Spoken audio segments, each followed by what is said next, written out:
네, 가정에서 함께하는 새벽 예배 2월 9일 목요일입니다. 온라인으로 함께 하시는 여러분을 환영하고 축복합니다. 새 찬송가 357장 주 믿는 사람 일어나, 통일 찬송가 397장을 부르면서 시작합니다.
오늘은 각 나라 지도자들을 위해서 함께 기도하도록 하겠습니다.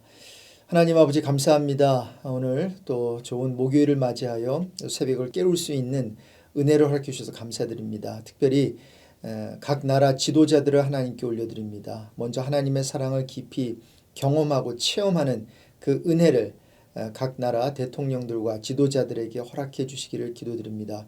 하나님의 사랑을 체험해야 그 사랑으로 나라를 잘 다스릴 텐데 하나님께서 그들에게 긍휼을 베풀어 주시고 자비를 베풀어 주시고 혹시 그들이 잘못한 거 있으면 죄 사함을 허락해 주시기를 기도드립니다. 예수 그리스도를 모르는 자들이 예수 그리스도를 믿게 하여 주시고 그래서 그 나라가 하나님을 영화롭게 하고 하나님께 영광 올려드리는 그러한 나라들이 되게 해 주십시오. 오늘도 하나님의 말씀을 듣습니다. 저희들의 귀를 열어주시고 눈을 열어주시고 하나님의 복된 말씀 깨닫는 시간 되게 해 주십시오. 예수 그리스도의 이름으로 기도드립니다. 아멘. 오늘 주시는 말씀은 마태복음 13장 51절에서 58절입니다. 눈으로 보고 입으로 읽고 귀로 들을 때 우리 마음에 레마의 말씀으로 새겨지길 소망합니다. 이 모든 것을 깨달았느냐 하시니 대답하되 그러하오이다. 예수께서 이르시되 그러므로 천국의 제자된 서기관마다 마치 새 것과 옛 것을 그 곳간에서 나오는 집주인과 같으니라. 예수께서 이 모든 비유를 마치신 후에 그곳을 떠나서 고향으로 돌아가사 그들의 회당에서 가르치시니 그들이 놀라 이르되 이 사람의 이 지혜와 이런 능력이 어디서 났느냐. 이는 그 목수의 아들이 아니냐. 그 어머니는 마리아, 그 형제들은 야고보, 요셉, 시몬, 유다라 하지 않느냐.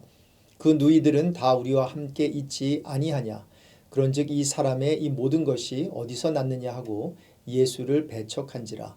예수께서 그들에게 말씀하시되 선지자가 자기 고향과 자기 집 외에는 존경을 받지 않음이 없느니라 하시고 그들이 믿지 않음으로 말미암아 거기서 많은 능력을 행하지 아니하시니라.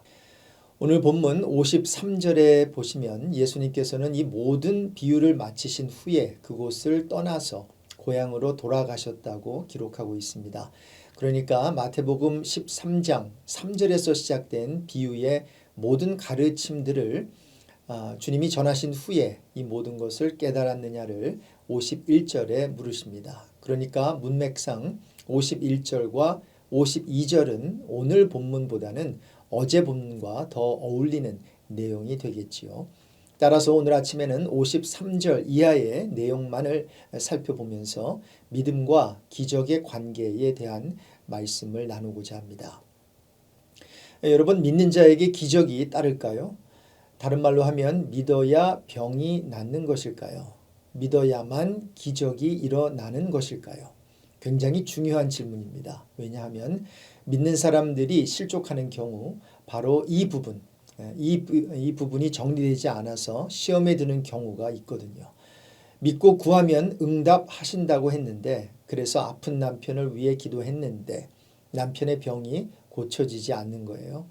두려워하지 말고 믿기만 하라고 그러면 죽은 회당장의 딸이 살아날 것이라고 분명히 주님이 말씀하셨는데 이런 일이 나의 삶에서는 일어나지 않는 거예요. 그래서 시험에 들어요. 네, 믿음에는 기적이 따르지요. 믿는 자에게는 기적과 표적이 따른다고 성경은 분명히 기록하고 있습니다. 마가복음 16장 17절 18절 말씀인데요. 믿는 자들에게는 이런 표적이 따르리니 곧 그들이 내 이름으로 귀신을 쫓아내며 새 방언을 말하며 뱀을 집어 올리며 무슨 독을 마실지라도 해를 받지 아니하며 병든 사람에게 손을 얹은즉 나으리라 하시더라. 이같이 믿는 자들에게 표적이 따르는 것은 사실인데 그런데 문제는 기적과 표적이 항상 일어나는가입니다. 그건 아니라는 거예요.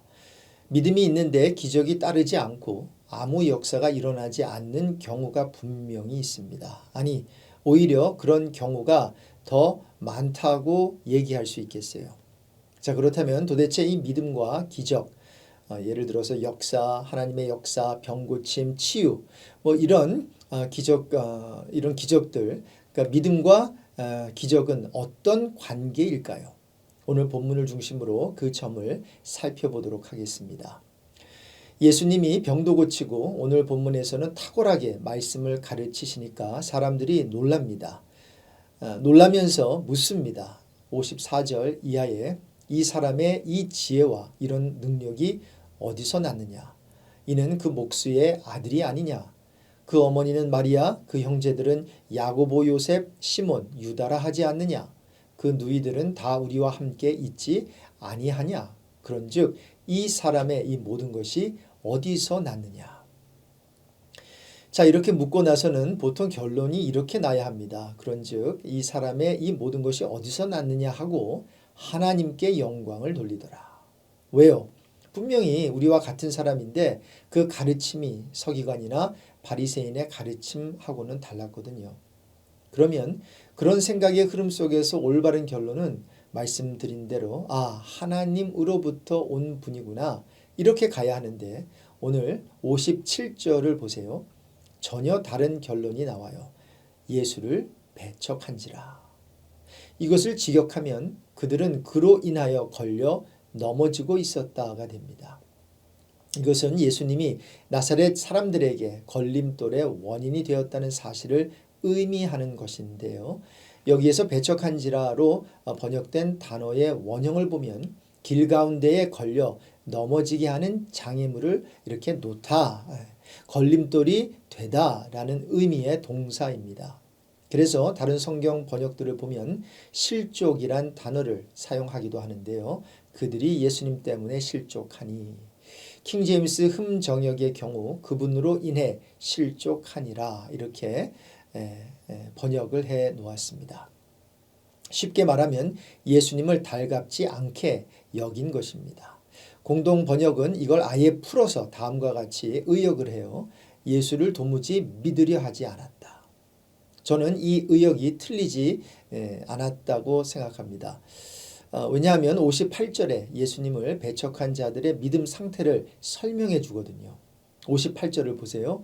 그들이 믿지 않음으로 말미암아 거기서 많은 능력을 행하지 아니하시니라. 자, 여기서 보면 믿음과 기적이 정비례한다고 볼 수 있겠지요. Faith and miracles are in direct proportion. 예수님께서 자기 고향 나사렛에서 더 많은 능력을 행하실 수 있었는데 그들이 예수님을 배척하고 믿지 않았기 때문에 능력을 행하지 않은 것입니다. 자, 그래서 믿음과 기적의 관계를 생각해 볼 때 먼저 믿음이 기적의 조건이 되는 경우가 있다는 것입니다. 오늘 본문 내용처럼 예수님의 고향 사람들이 믿음이 없으니까 믿지를 않으니까 불신 때문에 주님은 권능을 행하지 않으셨습니다. 다른 경우들도 보면요. 예수님은 사람들의 믿음을 보시고 병을 고쳐주신 사실을 우리는 알 수 있습니다. 혈루증 앓는 여인이 그랬고요. 귀신 들린 딸을 가진 가나안 여인이 그랬고요. 중풍병을 앓는 하인을 가진 백부장이 그랬습니다. 주님은 백부장에게 가라. 내 믿음대로 될지어다 라고 하셨고요. 가나안 여인에게 내 믿음이 크도다. 내 소원대로 되리라. 그리고 혈루증 앓는 여인에게 주님이 말씀하셨어요. 내 믿음이 너를 구원하였다. 이렇게 믿음과 기적은 정비례하는 것으로 보입니다. 그런데 성경을 볼 때 우리가 조심해야 하는 것이 바로 이 부분입니다. 성경이 어떤 것을 묘사할 때, describe 할 때 그것을 처방으로 이해하면 안 된다는 것입니다. 예를 들어 보겠습니다. 예수님이 눈먼 소경을 어떻게 고치셨나요? 마가복음에 나오는 벳세다의 맹인의 경우 예수님은 눈에 침을 뱉으시고 안수하셔서 낫게 하셨습니다. 요한복음의 경우 예수님은 진흙을 이겨 소경의 눈에 바르시고 실로암에 가서 눈을 씻게 하셔서 고쳐주셨어요. 자, 이 모든 것은 묘사입니다. 그렇게 하라는 처방이 아니라 단지 우리 주님께서 그렇게 해서 고치셨다. 이 두 다른 맹인을 고치셨다. 이렇게 묘사하고 있는데요. 만일 소경이 저마다 자기가 경험한 병고침 속에서 어떤 처방, 즉 공식을 찾는다고 생각해 보세요. 마가복음의 소경은 실로암까지 갈 필요 없어. 눈에 침만 뱉고 안수하면 돼 라고 할 것이고 요한복음에 나오는 소경은 아니야. 진흙을 이겨서 눈에 발라야 돼. 진흙에 효능이 있는 거야. 그리고 한강이 아니라 반드시 실로암에 가서 눈을 이렇게 씻어야 낫는 거야 라고 말할 것입니다. 제가 말씀드리고자 하는 포인트는 이것입니다. 예수님이 믿음이 없으므로 권능을 행하지 않으셨다고 해서 그것을 어떤 공식으로 생각하면 안 된다는 것입니다. 왜냐하면 주님께서 어떤 기적을 행하실 때 믿음과 상관없이 다른 이유로 이적을 베푸실 때가 있었거든요. 그래서 두 번째로 믿음이 기적의 조건이 되지 않는 경우도 있다는 것입니다. 믿음과 관계없이 주님의 영광을 위해 기적이 일어난 것을 우린 성경에서 찾아볼 수 있습니다. 복음서에 기록된 여러 기적과 이적들을 보십시오. 항상 믿음이 있어야만 기적이 일어난다를 뒷받침할 근거는 없습니다. 풍랑을 잔잔케 하신 경우를 보세요. 제자들은 죽게 되었다고 하면서 주무시고 계신 예수님을 깨우니까 주님이 풍랑을 잔잔하게 하시면서 너희 믿음이 어디 있느냐 라고 하면서 제자들의 믿음 없음을 꾸짖으셨어요. 그 모습을 보면서 제자들은 뭐라고 해요? 예수님이 과연 누구이기에 바람과 물도 순종하는가 하면서 하나님께 영광을 돌리지 않았겠어요? 오병이어의 경우도 보면 단순히 무리를 보시고 불쌍히 여기시는 주님께서 일방적으로 5개 보리떡과 2마리 생선을 가지고 5천 명을 먹이세요. 그러면서 사람들이 뭐라고 해요? 이는 참으로 세상에 오실 그 선지자구나. 이처럼 믿음과 관계없이 하나님의 영광을 위해 이적이 행해지는 경우도 있다는 것입니다.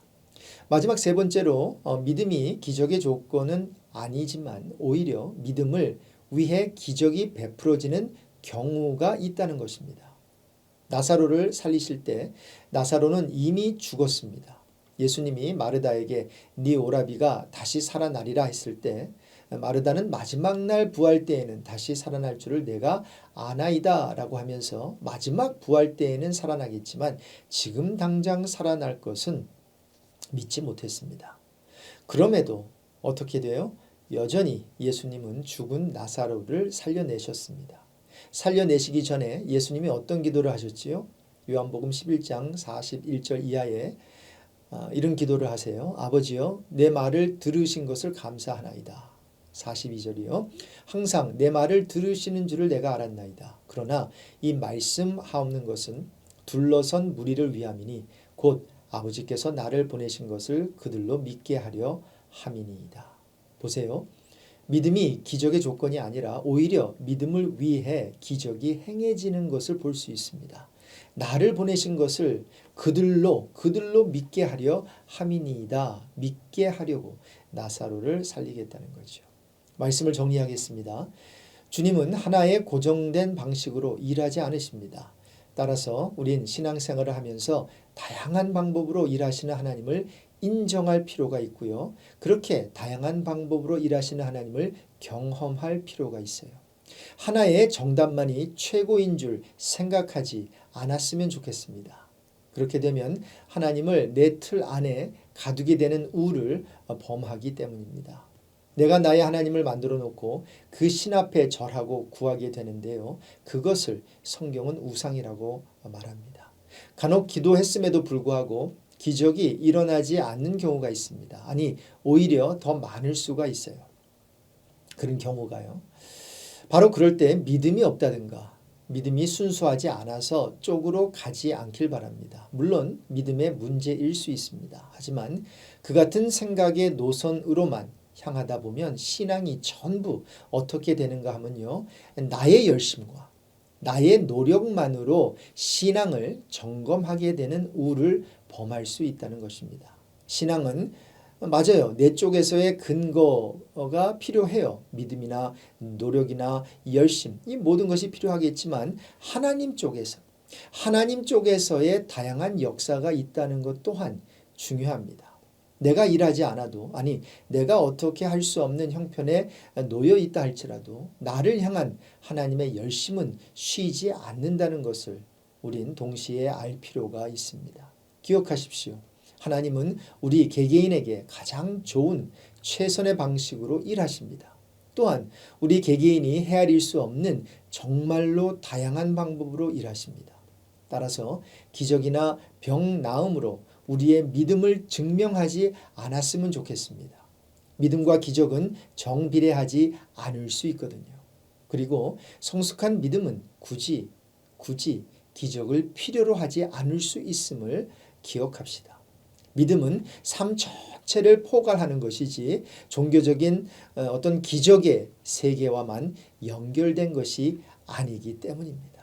사랑하는 성도 여러분, 우리 마태복음을 계속 묵상하면서 우리 예수님의 삶을 또 공부하면서 우리의 신앙이 한쪽으로 이렇게 치우치지 않으면 좋겠습니다.